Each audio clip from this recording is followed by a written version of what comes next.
ಇನ್ಫೋಸ್ಟ್ರೀಮ್ YouTube ಚಾನಲ್ಗೆ ಎಲ್ಲರಿಗೂ ಸ್ವಾಗತ. ಈ ವಿಡಿಯೋದಲ್ಲಿ ನಾವು ಸಿ ಸ್ಕ್ಯಾನ್ ಬಗ್ಗೆ ಡಿಸ್ಕಸ್ ಮಾಡ್ತಾ ಹೋಗೋಣ. Disk scheduling algorithm. ಸೊ ಇದು ಫುಲ್ ಸಿಂಪಲ್, ಆರಾಮ್. ಏನ್ ಮಾಡಬೇಕು, ಇಲ್ಲಿರುವಂತ ಪ್ರತಿಯೊಂದು ಎಲಿಮೆಂಟ್ಸ್ ಮತ್ತೆ ಸ್ಟಾರ್ಟ್ ಮತ್ತೆ ಫೈನಲ್ ಇದ್ರ ಜೊತೆ ಝೀರೋನ ಇನ್ಕ್ಲೂಡ್ ಮಾಡ್ಕೊಂಡು ಇನ್ಕ್ರೀಸಿಂಗ್ ಆರ್ಡರ್ ಅಲ್ಲಿ ಬರೀಬೇಕು. ಸೊ ಫಸ್ಟ್ ಯಾವುದು 0, ನೆಕ್ಸ್ಟ್ 0 ಆದ್ಮೇಲೆ ಕಡಿಮೆ ಇರುವ ಎಲಿಮೆಂಟ್ ಯಾವುದು 14. ಸೊ 14 ಆದ್ಮೇಲೆ 37 ಆದ್ಮೇಲೆ 53 ಇದೆ. So 53, 65, 67, next 98, 122, 124, next 183, 199.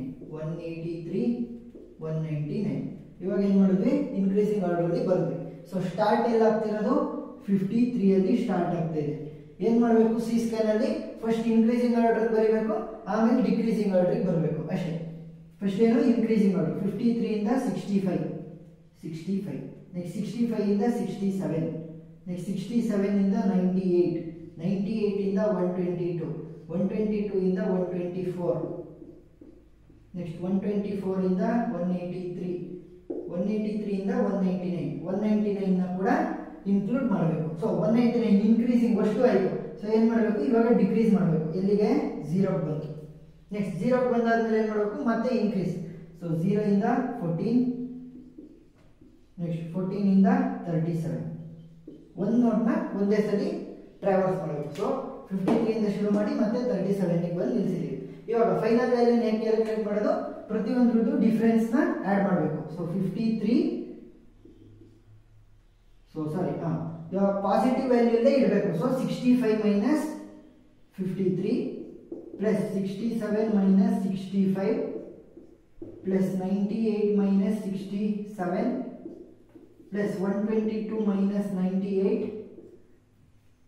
Plus 124 minus 122 plus 183 minus 124 plus 199 minus 183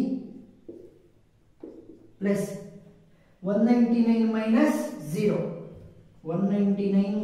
0 plus 14 minus 0 plus 37 minus 14. So ನಮಗೆ ಪಾಸಿಟಿವ್ ವ್ಯಾಲ್ಯೂಸ್ ಬರಬೇಕು. ಸೊ ಈ ರೀತಿ ಬರೀಬೇಕು. ಈಗ ಪ್ರತಿಯೊಂದನ್ನು ಮೈನಸ್ ಮಾಡಿ ಆಡ್ ಮಾಡಿ. 65 ಮೈನಸ್ 53 12 ಪ್ಲಸ್ 67 ಮೈನಸ್ 65 ಎಷ್ಟು 2 plus 98 minus 67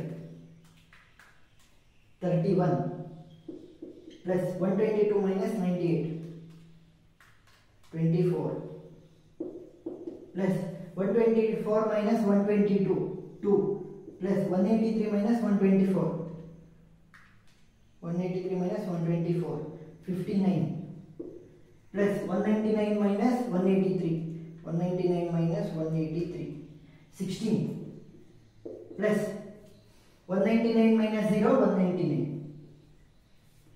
plus 14 minus 0 14 plus 37 minus 14 23. So total add ಮಾಡಿದ್ರೆ ಎಷ್ಟು ಆನ್ಸರ್ ಬರುತ್ತೆ ಅದು ನಮಗೆ ರಿಕ್ವೈರ್ಡ್ ಬಿಟ್ಸ್ ಆಗಿರುತ್ತೆ. So 12 plus 2 plus 31 plus 24 plus 2 plus 59 plus 16 plus 199 plus 14 plus 23. So ಎಷ್ಟಾಯಿತು 382. ಇಷ್ಟೇ ಆನ್ಸರ್. ಫಸ್ಟ್ ಏನು ಮಾಡಬೇಕು, ಇನ್ಕ್ರೀಸಿಂಗ್ ಆರ್ಡರ್ ಬರಿತಾ ಹೋಗಬೇಕು, ಮತ್ತೆ 0 ಬಂದು ಮತ್ತೆ ಇನ್ಕ್ರೀಸಿಂಗ್ ಆರ್ಡರ್ ಮಾಡಬೇಕು. ಡಿಫರೆನ್ಸ್ ನ ಫೈಂಡ್ ಮಾಡಿ ಆಡ್ ಮಾಡಿದ್ರೆ ನಮಗೆ ಫೈನಲ್ ಸಿ ಸ್ಕ್ಯಾನಿಂಗ್ ವ್ಯಾಲ್ಯೂ ಸಿಗ್ತಾ ಹೋಗುತ್ತೆ.